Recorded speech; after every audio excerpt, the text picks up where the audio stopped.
Welcome to What's Hot, Janet Shields Scott. I'm Janet Shields Scott. Dr. Sabrina Kizzie is What's Hot today. Psh. She's here to share her groundbreaking research on the Black Millennial Spending Consumer Power. It is mind blowing. It will blow you away, just in general, at what blacks spend in the market today. It is definitely something that you'll want to listen to, watch, hear. We're getting ready to come up with in just a few seconds. But after that, I've got a beauty segment where we'll talk about, well, it's health and grooming. It's for all genders, so stay tuned for that because I've got some advice as a licensed beauty professional that you will want to hear. All right, let's get to Dr. Sabrina Kizzie. Welcome, welcome. Thank you. Thank you. Thank you for this opportunity. It's so nice to meet you. Yes, it's a pleasure. It's truly a pleasure because I've been reading up on you some here and I'm impressed. Oh, that's so sweet of you. Thank you so much. Thank Yes. you. And it's an honor to be on your podcast. Welcome to What's Hot with Janet Shields Scott. It's a pleasure to have you. And Dr. Sabrina Kizzie, may I say? Yes, thank you. And congratulations on your award as a doctoral lecturer and on your groundbreaking research on the consumer spending power of the Black millennial. Thank you so much. I appreciate you saying that. This topic is near and dear to my heart. So when I have an opportunity to talk about it, I'm just thrilled. So again, thank you for this opportunity. Yeah, sure, sure. So let's get into it here. You say that, well, first of all, explain to us why you decided to do this research and how you decided to dive into it. Sure, great question. So, as part of my dissertation for my doctoral program, we had to write a dissertation. And professors usually say to you, well, two things. You want to pick something, a topic that you're really passionate about. And then you also want to find a gap in the literature where there's not that much information on a particular topic. So, I consider myself an educator and a marketer, and I love all topics related to marketing, but specifically diversity in marketing. And then, in terms of a gap in literature, when I was doing my research, I was really looking at mobile advertising, and that's really just basically getting ads on your phone or your device. But as I was looking at research on that, they were really examining different demographics and how they are influenced by mobile advertising throughout the US and other countries. And then when I was looking, I didn't find any studies on Black consumers and mobile advertising. And so that made me want to dive in deeper to find some research on it. And ultimately, I found this researcher who did this study in South Africa on college students, African college students' acceptance of advertising. And so I reached out to the researcher and I said, can I extend your study to the United States? And she was like, yes, great. And so I basically focused on Black millennials and how mobile advertising influences their spending on products and services and just accepting ads. And that's what led me down this division this towards doing this research.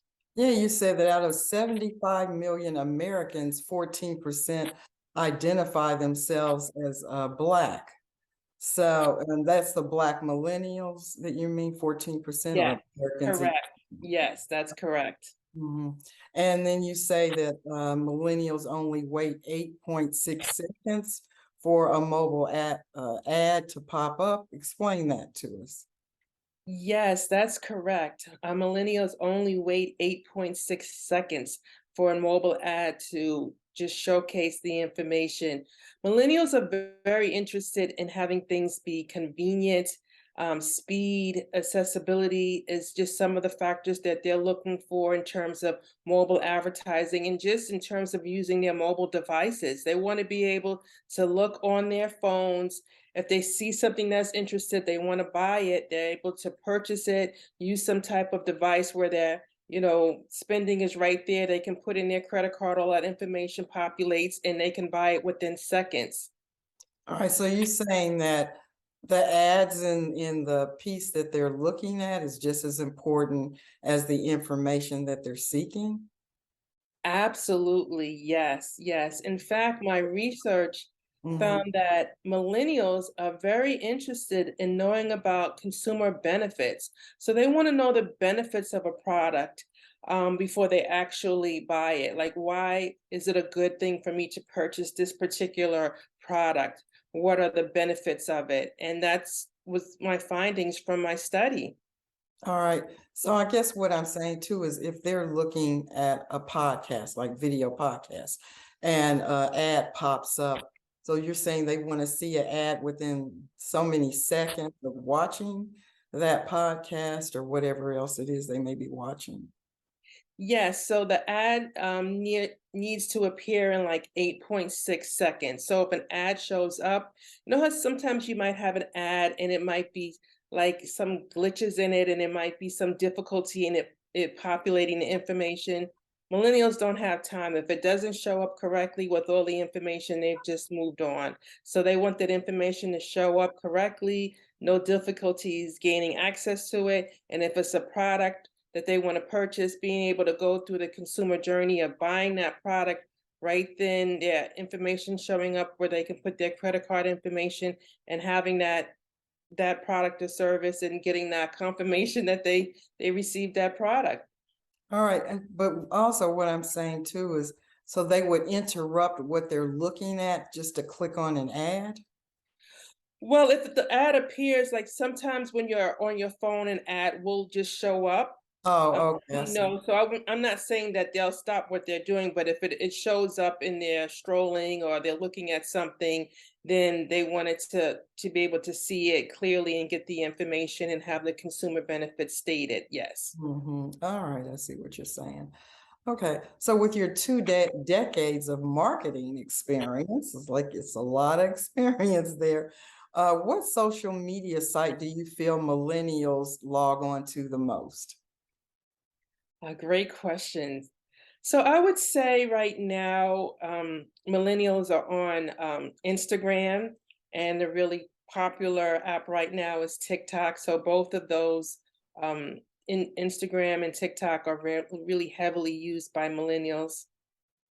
All right, Instagram, TikTok. Do they look at Facebook or Twitter? Twitter, I mean, there's a lot of controversy over Twitter right now, but I do think that there is great use for Twitter. For me, it's been very helpful in terms of networking and having the ability to connect with people that I might not ordinarily connect with. For example, celebrities, journalists. I've been able to connect with on Twitter, and I know others have as well. So I still do believe that people are on Twitter. For example, the Grammys just occurred the other day. And so many people were watching the Grammys and live tweeting. And they had a wonderful like hip hop tribute. And I was on Twitter just watching all the comments and whatnot. So people are still using Twitter for real time to live tweet when there's events going on. So yes, people are still utilizing Twitter. All right, what about Facebook? I do find people are on Facebook more so, I guess now they're maybe calling it Meta though, or is this? yes, yes. Sometimes I would say the older generation sometimes, because when I mention to my students Facebook, they're like, "No, we're not really on Facebook." They're all on TikTok and Instagram. Is there something that you feel that should not be on your social media sites if you're out looking for work, especially a college graduate or someone just out looking for work in general that's a millennial or anyone really? That's an excellent question. And so what I always tell people is that I think a great platform for everyone to be on if you're just looking for job opportunities is LinkedIn. But is there LinkedIn. something, yeah, Mhm. is there something that they should not? Because I noticed some post provocative things on their different sites. What do you think about that? Well, yeah, I was just going into that Okay. because in terms of what you place on social media. So like I always recommend that everyone do what I call a social media audit and just Google yourself. That's where we always start and see what appears first. And then in terms of what you put on social media, I always say start with LinkedIn, have a professional photo. And then if you post things on Facebook and other different social media apps, just know that those apps can show up on your social media profile when someone Googles you.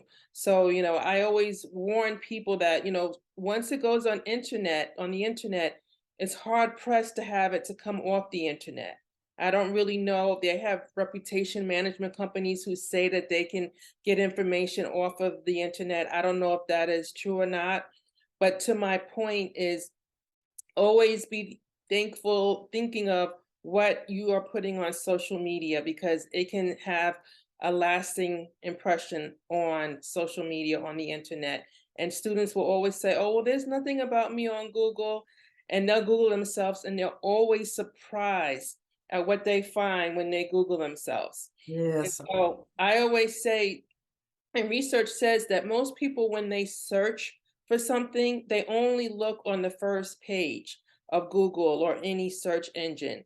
And then 50% of people only look at the top three search results. So you want to make sure that those search results either show your LinkedIn profile, maybe your website, your company, and focus on those. So I always say just be careful about what you put on social media because it can show up later on. And we know that recruiters Google people and see what's on the internet in regards to them. So you want to have, a good social media presence.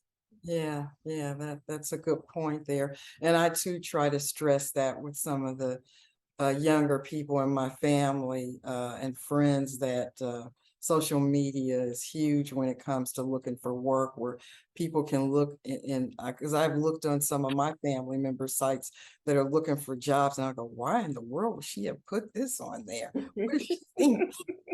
So, so I like to talk about it with other people because sometimes as a family member, when you say things to people, they don't take it to heart. They go, oh, yeah, okay, right. So that's why I always recommend, I call it, doing a social media audit and just look on the internet quarterly and Google yourself and see what information shows up. And if you do spend time on social media platforms like LinkedIn and you have what's called a fully optimized LinkedIn profile, meaning that you have your picture and you have your job information, LinkedIn will typically show up first more so than the other social media apps, as long as you, again, make sure all your information is there. And that's great for recruiters to see your LinkedIn show up on the first page. Yeah, so LinkedIn is pretty important. Is it up there with TikTok and Instagram? Well, I think that with every social media platform, they all have different audiences and uses. I always say for LinkedIn, again, it is a professional network. And I think it's a great resource for anyone who is looking for a job or just wants to have their social media presence. I wouldn't necessarily compare it to Instagram and TikTok Okay. because those are more based off of, videos and things of that Or nature, and you can social. still yes, and they're more social for connecting with friends, but I know people who have, built their business off of Instagram, and TikTok as well. We've seen on TV many influencers who got their start from TikTok and Instagram, so it is a viable social media platform to use. All right. Now, out of all the research that you've done, did you ever find out how much buying power millennials have? Was there ever a figure thrown out there? Well, excellent question. I wouldn't necessarily say that I know exactly in terms of millennials, but in my research, I found out that the Black buying power in the US is estimated to grow to 1.98 trillion Oh my by goodness. 2025. So Knock me that's off my that's seat. so that's huge. Say that again now. 1 point what? 1.98 trillion Oh my goodness. by 2025. And that's the total Black buying power, including millennials and just Black consumers in general.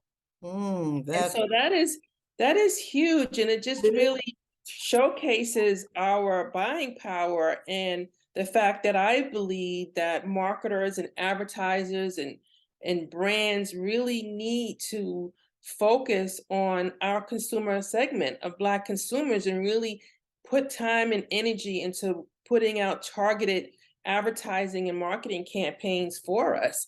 And I'll share with you another really interesting statistic that kind of goes along with mobile is that in my research, and this is according to Nielsen, Black consumers lead the way with the highest average time spent on their cell phones, nearly an hour and a half more than the total US population.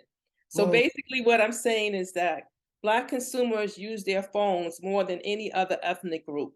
And wow. why that is so important is that Hmm. we're using our phones and our phones more than the average consumer.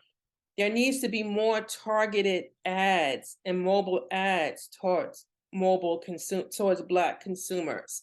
So why do you think we're using our phone more than other groups? That's really interesting. I don't know why. I don't know why that we are using our phones more than any other group.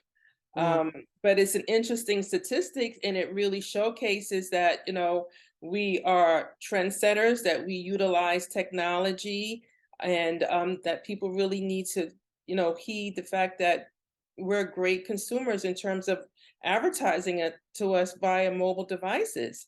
uh, Now, was there ever any research or evidence on how much millennials value health and wellness? That's an excellent question. I don't have specific numbers on that, but I do know that that is something that is very important to them. In addition to that, I do know that companies that have strong mission statements and value statements and that are aligned with their, um, I guess, the way they see the world moving towards in terms of climate change and what's going on in the world is extremely important to them. And Yeah. so employers definitely need to look at that millennials are very concerned about the future for themselves, their generation, and working for companies that really are aware of what's going on in the world and the impact that that company and brand has on the greater good of the community. Yeah, and I can't imagine how much we spend in beauty and grooming products. That's Yes, yes. I believe we do there's a great report on that. Nielsen did a great report on it. I don't have the statistics, but I'm pretty sure that we lead the way in healthcare and wellness and products as well. yeah. So what would you like for us to take away from this interview, Dr. Kizzie? Great question. So for me, this groundbreaking research is so near and dear to my heart because it really just emphasizes our buying power and how we are a consumer base that really has gone unnoticed for many years. And although we might see many ads that have us featured in them, we really need to just understand the power that we have as a consumer and know that our dollar is worth something and it is valued, and Hmm. also to really understand that that brands need to take the time to put together well-crafted marketing and advertising campaigns towards us and to really vet us, really try to get our business. And we as consumers too need to recognize that we have strong buying power and that we are aware of which companies and organizations really appreciate our business and take the time to, work with Black creatives and also work on getting campaigns and marketing out there to us to let us know about their products and services in a fair and equitable way. Okay, well, thank you so much for being a part of the show on What's Hot with Janet Shields Scott. And how can we find out more information in regards to your research or anything that you may have coming up in the future?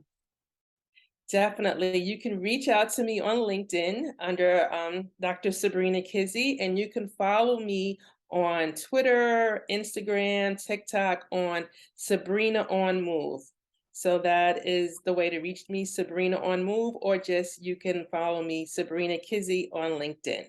All right. Thank you once again for being a part of the show. You've given us some valuable information to think about. Yes, and thank you. It's been a real pleasure to be on your podcast. Thank you.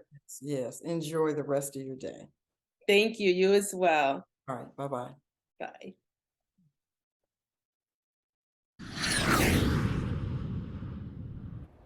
Hi, welcome to the Beauty, Health, and Wellness segment on What's Hot, Janet Shields Scott.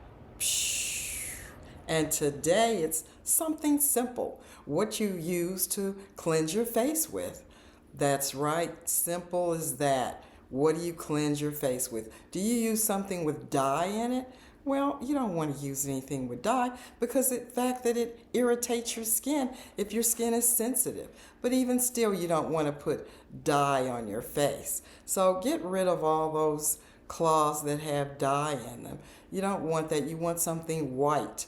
Without any dye at all. So that way it's chemical free in terms of irritating the skin. Now, I do have a microfiber cloth here.